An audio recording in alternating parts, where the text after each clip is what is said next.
Welcome to Q&A Selling Online, with answers to questions about creating an online empire, promoting products, or building a brand. Your host, private label and e-commerce entrepreneur, Quinn Amorm. Welcome back to the show, my friends. Today, we have with us an active Amazon seller who also has coached thousands of Amazon sellers on how to grow their business. His name is Isaac Kuhlman, and he's the co-founder of Real Coaching. Isaac, how's it going? Great. How are you doing today, Quinn? I'm great. I'm glad to be here. And it's a pleasure to have you here. And you have a cool name. Yeah. Every so often, yeah. So Isaac, most people don't know, but I know that you started selling online in 2013. Yep. So can you tell us how that started? Yeah. So I'll go back to just right before I started selling, because it's kind of like the transition period, right? So I was actually working at an indoor go-kart facility here in Las Vegas as an operations manager. It was a fun job, but it wasn't high paying or anything. It was one of those jobs that kind of got me to understand a lot about business from a retail perspective. I was actually working there trying to figure out how to make this particular, this facility profitable, because there were two facilities in town here in Las Vegas, and the one that I worked at was it's actually closed now, but it was never profitable. So I was put in charge of like figuring out how to make it profitable. And I didn't really have any business degrees or training or anything. I just watched a lot of things and read a lot of things about business, and kind of just understood, traffic and conversion to a high level sense of like, you need traffic or you need conversion or you need both to make yourself, more profitable. So what I did was I started examining the numbers. How many people were actually buying stuff per day? What were they buying? What kind of things were they spending money on? How many races were they buying per day? Or how many races per ticket were they getting? And just looking at all that kind of stuff. And lo and behold, almost 95% of people at this time were buying single races. So meaning they were buying the least amount of things they could buy and then leaving. And I was like, well, that's not a very good way to run a business, right? So like you want to, if you're going to Disneyland, you want to be there for the experience, right? So I said, I think go-karts are fun. So I turned to the owner of the business. I said, don't you like go-karts? Don't you think they're fun? And he's like, yeah, that's why I opened two facilities in Las Vegas. I said, well, great. Don't you think that other people are coming into the building and want to have fun as well? They're not just looking to race one time and leave, right? He's like, no. I was like, so we had an experience called the 3-race package that I was pretty much trying to sell people on all the time. I was, I kind of came from, I had actually worked at a movie theater once. And I just knew like, hey, you want to upsell to the, biggest popcorn, the biggest, drinks and all that stuff. So you just mention that right off the bat, like, hey, do you want the big package? Right. So then if they say no, you're like, okay, well, at least I tried. So then what I started doing at that business was asking people if they wanted the 3-race package. I didn't know that all the other employees weren't doing that. I just didn't know that's what was going on. So I stood there and listened to what they said when a customer walked in the building. And sure enough, as soon as they walked in the building, you heard, hey, welcome to basically the business. Could we get you into a race today? So that's what they're saying. They're getting into a single race today. And then obviously the first thing that someone's going to ask is, how much does it cost? So it's like, oh, it's $20 to get in a race. You get about 6 minutes on the track, and that's it. And then if they say no, where do you go from there? Like nothing, right? Like it's just, they'd walk out and then they might buy a candy bar or something and leave. Instead, I said, okay, well, just try this, because what I think should happen is you should just let them know about the 3-race package, because they're here to have fun and they don't want to leave without having fun. And do you think that one race is all the fun that they want to have? Probably not. So when they come in and say, hey, welcome to the store, can I interest you in a 3-race package today? Because now they don't even know what that is, right? They're like, 3-race package. Okay, well, what's that include? All right, well, you get 3 races, you get a t-shirt, and you get to be on the track for 3 different races with 3 different formats. And so then when they started hearing that, they were like, oh yeah. So when I just basically changed the thing that people said for our customer service reps, when they first walked into a building, when a customer walked in, we went from getting about 6 to 10 of those 3-race packages a month to about 60 to 100. And so we went from never being profitable at that facility for a year and a half to being profitable every single month until I left. And that was for 6 straight months or 5 straight months, something like that, to the point where one of the months was actually $30,000 in profit. And I was like, well, that's pretty much the entire year. That, like, if you would have taken all the negative profit that I made the last year before that, it would have been about $30,000. So 1 month basically wiped out the negative effect of a year before that. So basically I started really understanding traffic and conversion, especially the conversion side of things, a lot better. And at that same time, an Amazon seller who just happened to be selling on Amazon right in the beginning of 2012, 2013, was actually one of the customers at the store. And I didn't know him. I never knew he was an Amazon seller until he came out of a race. And I said, you know, you looked like you were pretty quick out there. Did you want some tips on how to race faster? And he's like, really? Like, okay. So I showed him how to actually control around the corners and keep the speed and race faster. So he went out there and he basically, in his next race, his slowest lap was faster than his fastest lap from before. So now he was hooked. So he was coming in there all the time, like, you know, so that's another part of conversion, right? Understanding the ideal client and figuring out, you know, what to say to them to kind of get them to want to, you know, use more of your product or service. And so he was buying like everything. He's going into like these tournaments and all these other special races and stuff that we had. And he was like, you know, we're becoming friends because he was in there all the time. So we started talking and he was like, you know, I sell on Amazon. You know, I'm also looking to kind of have somebody help me run the business. You seem to know what you're doing around here. Would you want to basically do that? And I said, well, I don't know much about it. So like, let's talk about it. I kind of knew about selling online and online ads and stuff like that, but nothing crazy. And back in 2012, you didn't have to pay, well, 2013 even, you didn't have to pay for Facebook ads yet. That's how long ago that was. Like that seems like only a few years ago, but so long ago that you didn't even have to pay for Facebook ads. It was still in beta mode, which is crazy. So there I was like, let's check out your operations. He was working from home. He's like, here's what I do. Here's the products I sell. He's pulling them out. There were cell phone screen protectors, some charging cables and stuff like that. And I was like, cool. So what do you need me to do? He's like, well, I want to basically take my business and take a step back because I don't want to be working, 24 hours a day. So I want you to kind of run a small team. You know how to manage your business. I don't want to do that. So do you think you'd be willing to do that? And I said, all right, well, let's talk about it. Like made basically an offer to work together. And from that moment, I kind of took that business and ran with that. But the problem was literally the day that I was set to start working, the night before on Sunday. So I'm set to start on Monday. It's on Sunday night, about 3 p.m. He texts me and says, our Amazon account just got shut down. And I was like, well, what kind of luck is that? I just quit my job. Now I've got no job tomorrow when I'm supposed to start. So it was making about $300,000 a month or more than that, or at that time.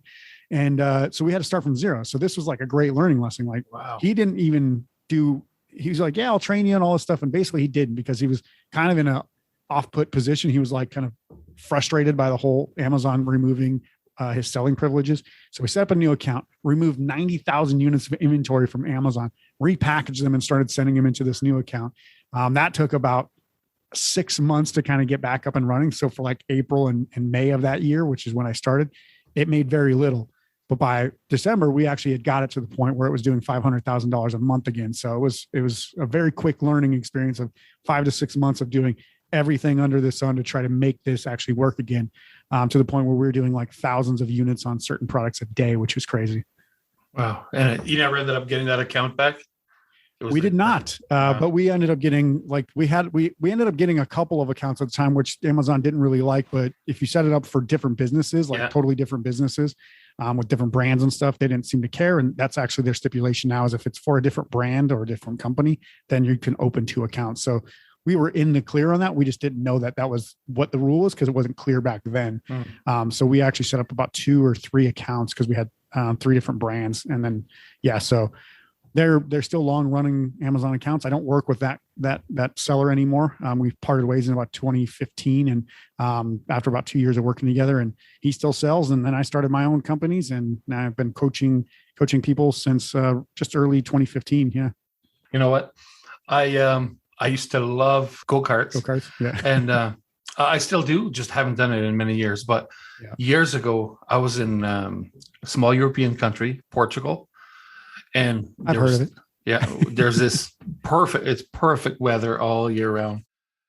So I went there and ended up staying for 20 something years. Wow. So anyway, there's this go-kart track that we used to go to, and they rented 4-stroke, 400cc, nice, very governed, because of safety and all that stuff. Yeah. And we go there and do some laps or whatever. And then it ended up that business was so slow that we asked them, what if we buy a cart? Can we rent a track instead and bring our own? And they didn't care. So friends bought 125 2-strokes. And those 2-strokes, man, those things were like insane. I was like hooked. We would go there and just, instead of going and doing some laps, we'd spend the whole day there, right? Yeah, exactly. And then if somebody showed up, it was very rare, but somebody showed up to rent one of those slow 400s, we would just wait, right? Yeah. Yeah. You're just going to be in the way. Get out of the way. Yeah. So I know I have a passion for it just because I like speed and motors and anything like that. That's pretty cool. So now you coach people, you still sell online, and most of what you do or everything you do is private label? Correct. Yeah. So we do private label FBA only, as much as possible. I mean, every once in a while we might switch to a little bit of FBM just to like fulfill while we're out of stock from a 3PL or something like that.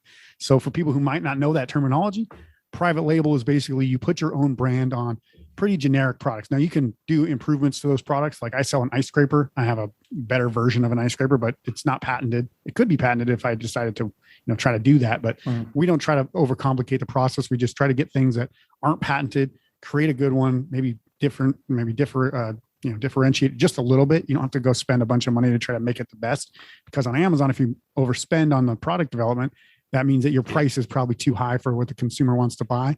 So you try to make it a good fit. So good value. So good product for good price. It doesn't have to be the best product at the high price or whatever. If it's the best product at a good value price, then great. But don't try to raise the price thinking that you're going to get it to sell.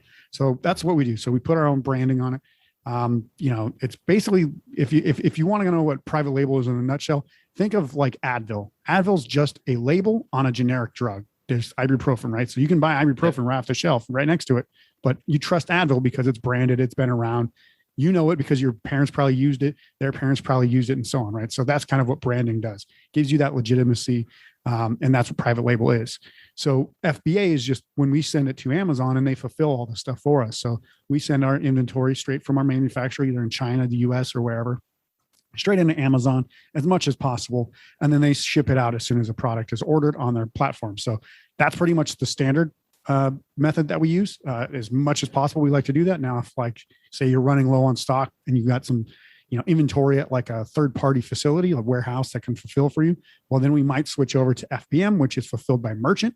And then that third-party fulfillment center will actually start shipping and dispatching the units based on the orders from Amazon.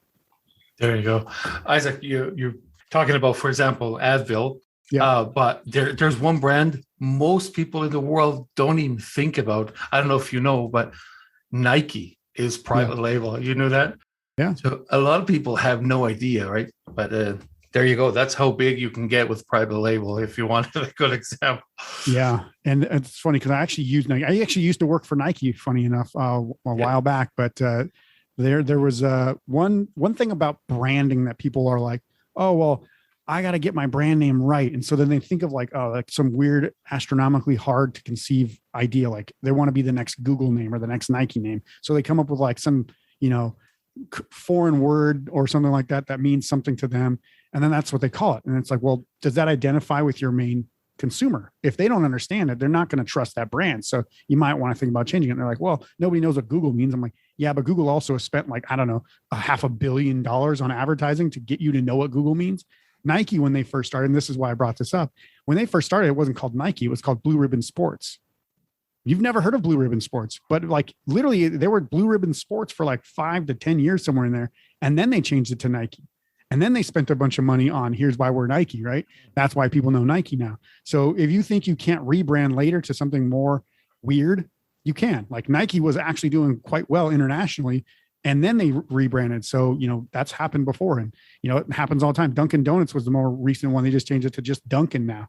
So they just call themselves Dunkin'. They've rebranded. So it happens. People will rebrand. So don't think that whatever you start with, you can't change later as well. Exactly. Just not too long ago, TransferWise just changed to Wise. Yep. Right. Yep. So Infusionsoft changed to Keep. Oh, really? So I wasn't aware of that one. Yep. Nice. I got to check it out. So now you coach Amazon sellers, and I'm guessing the majority of people that are looking for coaching are the ones that want to start. Is that correct? So that's the majority of the people that are looking for coaching. I would guess they're looking for any sort of help. They're looking for training videos. They're looking for, any piece of information that they can get. We do work with new sellers and existing sellers.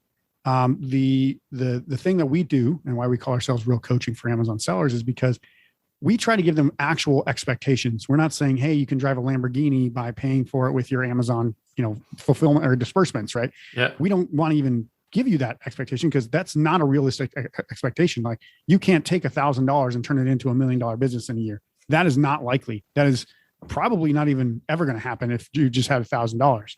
But what we like to do is we set real expectations for how this is a real business. We want real people to actually interact with it, not, these, internet marketers that will say anything to get you to be on their training course and give you their money.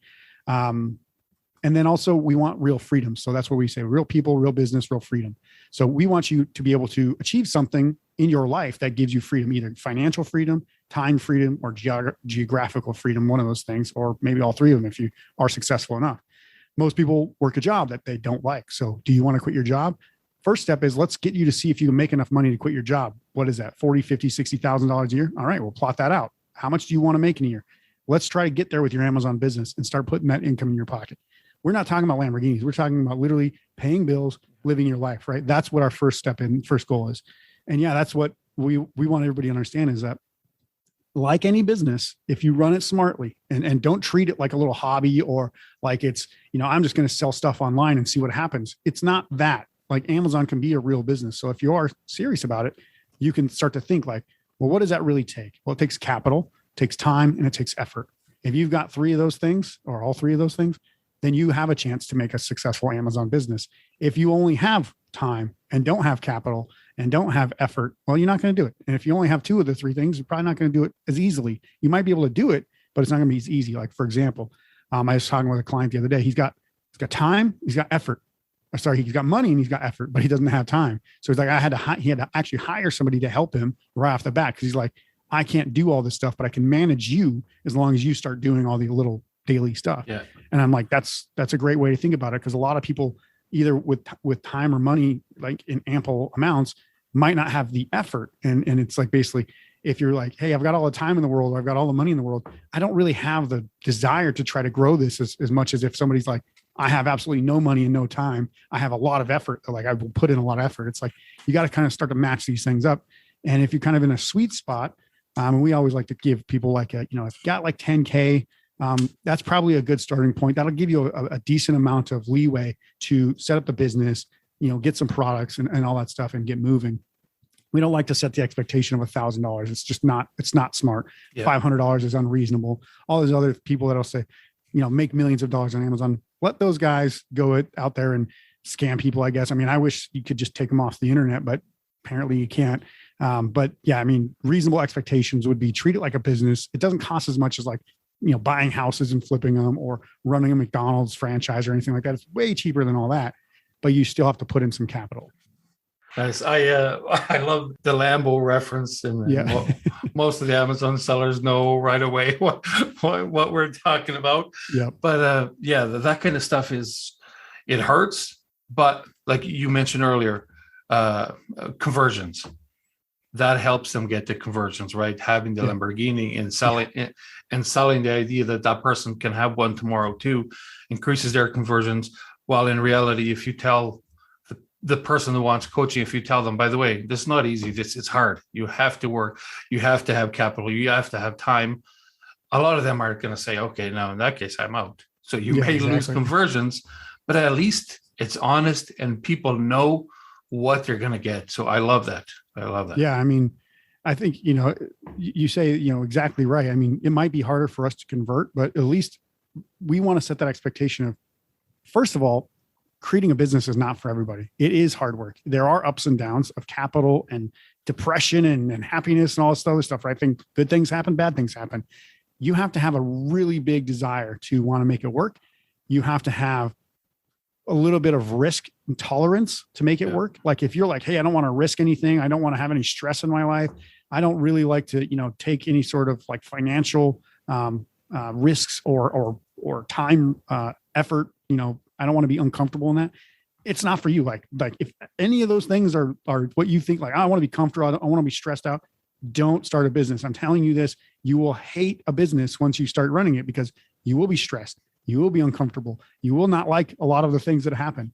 And there is financial risk. There's also risk of other things. Like, for example, if you don't properly set up your LLC and run a business under that, you could be personally liable for any sort of, lawsuits and litigation that comes against you. So there's lots of stuff out there that you need to be aware of in order to run this business properly. If you think, hey, I can just go sell some resistance band on Amazon, and that happens where somebody, snaps one off and like snaps themselves in the eye, well, you're personally liable for that if you don't have an LLC. And if you don't have business insurance, you're probably going to pay out of pocket or go financially bankrupt. So there are other risks like that out there. And you have to be aware of this stuff. So not saying this to scare people off. I'm telling you this is the reality of business. This is the reality of selling on an Amazon platform or even any e-commerce platform if you want to make sure that you're running it properly. Nice. There's something that I just thought of that I heard many, many years ago. And it wasn't really related to selling online, but it applies to everything. And it was the financial difficulties and all kinds of difficulties of running a business. And the person I was talking to it was a multimillionaire, and now he's billionaire. But one of the things he used to say is, your problems do not go away. You will have the same ones, but the amount of money to fill those problems, that's what changes. Yeah. So for example, my problem was lack of cash flow, right? And he was saying, like, we still have the lack of cash flow. It's just that we don't need 20 grand anymore. Now we need 2 million, 20 million, exactly. Right? So they still have the same problems, just in a bigger scale. So it gets easier, but it's never easy, right? Yeah. Yeah. And that's the other thing. I mean, there's certain parts about the business aspect that as you grow it, they can actually compound the things that might be harmful that when you first start out, if you're overspending, well, if you're scaling that, you're probably multiplying the overspend, right? So not only cash flow, but debt. And when the debt starts to pile up and the profits don't start coming in, and all of a sudden maybe your sales stop going as well as they were, now you're in real trouble. So that's when you have to really think about, what do you do in that situation? First of all, I would say you're probably scaling outside your means. So maybe scale slower. As every person that I've ever met that's started, run a business and done it successfully, you want to bootstrap your business for the first 2 to 3 years at least, because the idea here is that you want it to get running stable. And then from there, you can start to scale it up. Everybody thinks, oh, I want to sell 10 products in the first 2 years. It's like, or some say even in the first year. I'm like, yeah. Cash flow is an issue. Like, you might not understand how cash flow works, but every time you launch a product, you got to wait for about 6 months for that product from the day that you order it to the point where 6 months later, you can actually start getting money back from it. And you don't realize that because you have to invest in the actual product. You have to invest in the marketing and the launch. And then at some point, it starts actually making you money. And that's an average time period, 6 months. I mean, it could be 9 months, it could be 3 months or whatever, but 6 months is about right. So if you have 5 products out there launching one right after the other, maybe a month apart, you have multiple months where you have, way more cash flow out than coming in. And if you don't understand that cash flow concept, you're going to find yourself losing a grip on how much capital you have, the ability to do anything. So maybe that product number 5 doesn't even get a proper launch. Uh-huh. It's just sitting there waiting in Amazon's inventory, thinking like, hey, will somebody actually buy these inventory units? Probably not, because you can't afford to actually launch it properly, because all your cash is tied up in inventory that's just sitting there, or proper launches for the first 4 or 3 products, right? So you're probably going to run out of cash if you scale too fast. So just think, get one going, make sure that you have some cash flow coming back. And that's when you can probably say, okay, let's go ahead and work on number 2, and then maybe work like on the prospect of number 3, kind of in a similar timeline, but don't launch 2 and 3 right back to back. Like, launch them a couple months apart. So that way you can start to see how much money comes in from each one. So you're not overstretching your cash flow. Exactly. I totally understand. Yeah. And I actually know a situation where the rapid success of the product created the lack of cash flow. Yep. Because you ran out of stock, and now you have to pay for your order that's being made that is still in China in this case. Before you get any money back. and your money is literally floating in the ocean somewhere, right? And not only that, but it's going to take 20 days to get to North America, and then you still have to sell it, and then you still have to wait to receive that money. So the success of a product will cause lack of cash, right? Yeah. Because, man, so we're on the same page here, Isaac. Well, I'll even give you 2 short examples. One, I actually worked with a client the other day, and I said, look, he's ordering 700 units of a product that essentially costs $45 with cost of goods and shipping. I said, cool. Like, you've got the money for that. What if this starts selling 300 units a month and you need to order, 3,000 units or something like that? Or if it sells 500 units a month, you need to order 2,000 to 3,000 units. That is essentially $120,000 or $100,000. Do you have capital right now for that? Because you're going to have to put a deposit on that if it starts selling that well, like right away. Yeah. And he was like, oh yeah, well I do, but like there are things that I would rather put that money towards. So maybe the success of the product actually can hinder you. And that has happened. And another example is the example of WeWork. There's a great documentary on Hulu if you ever watch Hulu documentaries. But WeWork, if anybody doesn't know, is like that co-op office space where you go in, you rent a desk for a day and you can work from there, or you can rent it for a month or whatever, however you want to do it. Yeah. But basically it's group office space. And at the beginning of their company, they just kept growing and buying real estate and putting up new offices everywhere. And I think they had like some crazy number, like 36 just office space, areas in Manhattan alone, but they had like 3,000 worldwide. And how they were able to do this is they had like a Japanese investor who basically had a blank check for them for like first 3-4 years saying, I see the vision of the company, go ahead and expand. And then when the numbers started coming back, the profit wasn't nearly as high as they were expecting. They were basically taking all the money, putting it into events, putting it into scaling more stuff. So there really wasn't any income. And if you do that for too long, investors are going to get a little scary and push back by it, right? So at one point, they're valued at $41 billion. And the Japanese investor said, I'm not giving you any more money. They almost went bankrupt overnight. It was like, how are you a $41 billion company? And literally the next day you're almost bankrupt. So they had to restructure the company. They actually fired the CEO and his wife, who became like some CFO or something like that, restructured the company. They had a lot of other weird things going on, like cult-like stuff, but that's beside the whole point. But yeah, it was like this company that literally is internationally known at that point, worth billions and billions of dollars, just because their cash flow was now gone. They almost went bankrupt. So that tells you the scale that, from an Amazon seller all the way up to the biggest corporations, it can happen to you. Man, so the Japanese investor was their cash flow. Exactly. It was just a check, but that was it. I wrote it down. I took notes to watch that because I can't remember the name of it, but you'll be able to find it. Just type in WeWork on Netflix. I'm sure it'll come up. There, I will definitely will. Tell me something, Isaac. What are some of the biggest mistakes you see sellers doing, new or older sellers? Yeah, I think the biggest first mistake people will make is not understanding what their true budget is. So when I say that is like, how much money do you have really to run this business for the next couple of months? Like, you don't have to have it all right now, but say like in 3 months time, I'll have, maybe $10,000, right? And I know that because I have a job. I can put like $2,000 in now, maybe $3,000 in next month, $5,000, whatever, however you build that up. The reason why I say that is because when you first order inventory, you have to put in a deposit of 30%. Usually, I mean, that's the standard 30%. So if you got a $10 product and you're ordering 1,000, well, that's $10,000. You need to have $3,000 up front to pay for that. You also need to set up your business and do some other stuff like, get some graphic design and branding done and all this other stuff, right? So you got some business expenses to cover. So maybe let's say $5,000 in the first 60 days that you probably kind of need just on that hypothetical scenario, right? Because you got maybe $2,000 in other fees and stuff like that.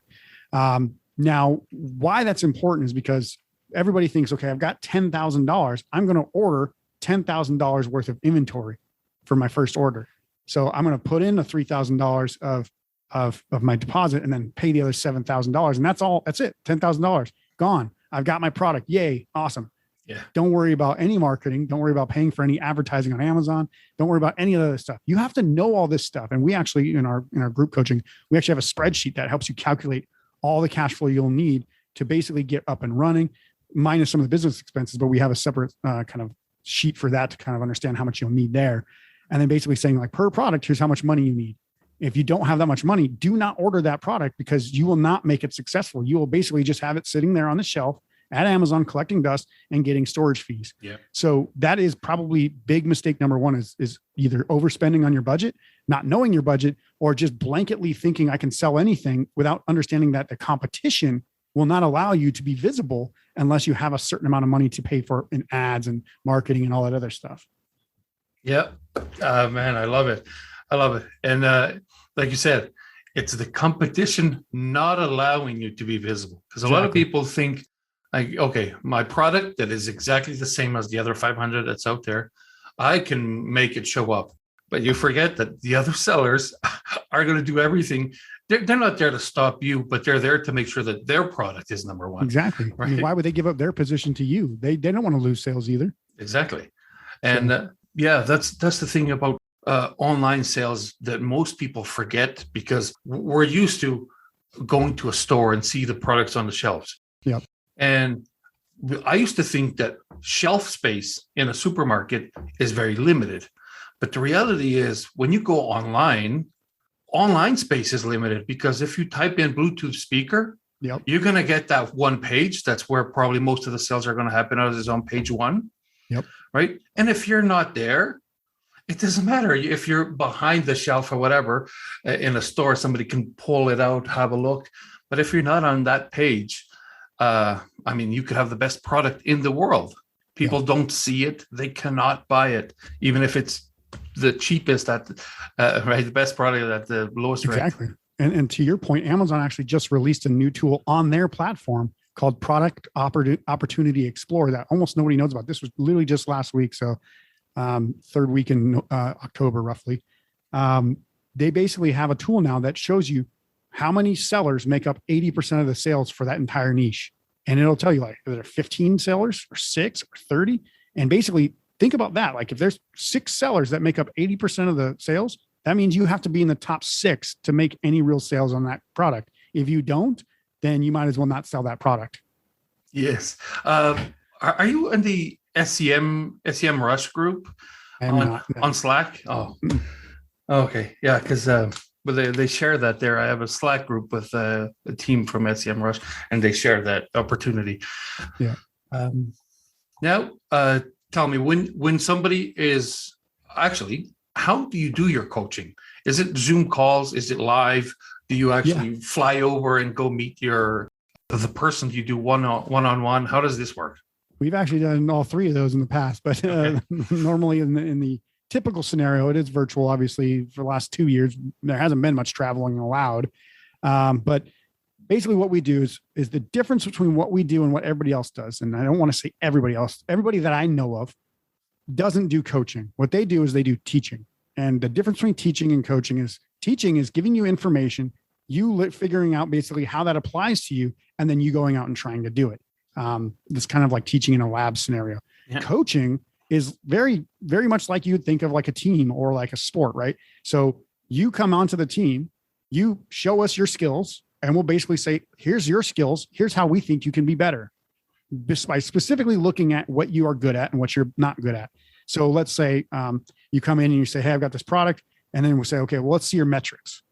Let's see your listing. Let's see your actual reports, your PPC, all that stuff. Whatever you need us to look at, we'll look at. You have a problem. We look at the real data. We don't just guess. We don't say, well, here's the hypothetical scenario that you could possibly have, and here's the hypothetical solution. We say, here's your actual scenario. Here's the actual solution. And then that's how people actually get coaching. Everything else that I've ever seen online is teaching. Here's a hypothetical scenario. Here's a hypothetical solution. Nobody looks at anybody's business. We actually have obviously non-disclosure agreements and all this other stuff within a participation agreement to keep this all confidential in our group. But we do share. We share our products with our members. The members share it with each other, and everybody feels confident and safe that they can actually build their businesses because everybody's working towards the same goal of helping themselves, but also helping the community. And the good thing about that is, I mean, if you ever thought about like joining a club, right? So like, hey, you have like a small business owners club in your hometown, like in the town that you live in, and there's 50 people there. Could you imagine going to that room and everybody not talking about what they did and saying, I have a business in the hair industry. It's like, what are you talking about? Do you own a hair salon? Well, yeah, but like, why don't you just say you own Deb's hair salon on the corner? Like, we know that place. Like, so that's kind of the thing. Like, what's the problem, Deb? What's going on with your salon? Like, why don't we talk about how that's happening, right? Imagine if you did that in the real world. It would seem so weird, but that's how people are accepting it online, which is, in my opinion, just unacceptable. It's not coaching. It's teaching hypotheticals, and that doesn't work. Like, you can't have a template response for everything that happens on Amazon because sometimes things are weird. Sometimes things don't happen the same way they did the last time, and you have to know how to be able to respond. I mean, everybody kind of has the same problems, but they might just need that eyeball on a listing, for example. Here's what's going on with your copy. Your copy is all over the place, or your images just don't look right. How would you know that if you didn't actually take the time to peek into their business, right? And it's very easy for experienced sellers like myself and our team to go in there and look at something and go, oh man, this needs some work. Like, whereas you might be spent a year on it thinking, oh, it's a great listing. It converts at 10%. And We like to convert much higher than that. Yeah. But 10% for some people, that's a good standard. I mean, especially if you're not on Amazon, that seems really high, but on Amazon, it's actually lower than average. The average is around 15 to 18%. But again, we want to be even higher than that. So you have to know what you're doing there and really knowing everything about the processes and getting that. Now, the performing, the execution of the coaching, as I said, is mostly virtual. So Zoom calls. We actually have a forum off Facebook. We used to do Facebook, and I was like, I absolutely hate Facebook. We got off of that about 2 years ago, and my life has been so much better. I don't even talk to people on Facebook because I don't have to worry about it. Now I don't have Facebook arguments. Now, old friends I don't have to hate anymore over some dumb, stupid arguments and stuff like that. It's a lot less stressful for sure. So being on the forum, you get your answers for your questions. And really with coaching, it's not just about here's a question I need an answer. It's about here's a question. And we're going to say, let's help you understand the process of how to fix that. Because in reality, you don't want a process to come up again later that you can't fix. Mm. And that's why we try to get you to understand that and really build the business kind of acumen for yourself. Nice. So I did want to ask you about that. When you're coaching a seller, would they at sometimes hold back certain information from you, knowing that you're also a seller? So technically, if you wanted to, you could launch a competing product, right? So you're upfront with the client and they tell you their brands, but do you have anything that's preventing you maybe in your own company rules of launching competing products? So we don't launch competing products with anybody that works in our space, but at the same time, even if we did, essentially we all have the same problem, right? We're all trying to get to the same thing. I have had members launch products that I either had launched already or, launched right in the same time frame. But we all have different ideal clients. So we're going for different people essentially. So think about the ocean. So the one product that I had, and I'll give you an example here, was actually a car wash mitt. It's like a fiber, microfiber cloth, but it was like, goes over your hand. You wash your car with it. Now I was going for, my brand was for car enthusiasts, people who really like to take care of their car. The other person was going for families who basically wash their cars together. And so he was talking, that was their brand, was something to do with families. We both were selling the product. That particular product was a very big struggle because it was a very competitive product, but also very confusing keywords. So at the time, this was 6 years ago, we didn't have all the data that we have now to figure that stuff out. So we just couldn't make it work. Neither one of us could. And we were talking to each other saying like, what are you seeing? What are you seeing? So we were actually working together to try to make it work. There's nothing we hold back, because if you hold back stuff from your clients, they'll find out, they'll basically know what you're doing, and then they won't trust you. So if they can't trust you, then there's no point, right? Our whole goal with our company is to get actual results. We don't care about how, obviously you don't want to do anything illegal or unscrupulous, but we want to make sure they get the results, even if it comes, not to our detriment, but comes with us working together in that same thing. Yeah, there might be some back and forth where, some of my sales might go to somebody else. But, as we say, one of the reasons why we share our products is basically because we know we're in competitive markets that most people probably aren't going to jump in anyway. But it's also to show people, hey, here's what we're doing. Here's why it's working for us, but it might not work so well for you. So, that we kind of do a friendly challenge. And one of the times somebody's like, hey, I want to sell the same product you're selling. This was to my business partner, Kirsty. And she's like, bring it on. It's like, it's true. I mean, she's not going to give up her position but she'll tell you that, right? Like she's going to say, hey, you're competing against me. So if that's what you want to do, I'll give you some insight, but I'm not going to let you take my position. That's just not going to happen. But I'll give you the insight of how to do exactly what I'm doing. If you're comfortable spending as much money as I spend, then feel free. If not, then I would say, probably find another product. And then we definitely try to steer people into less competitive products especially for the beginning of their business. May the biggest PPC budget win. Yeah, exactly.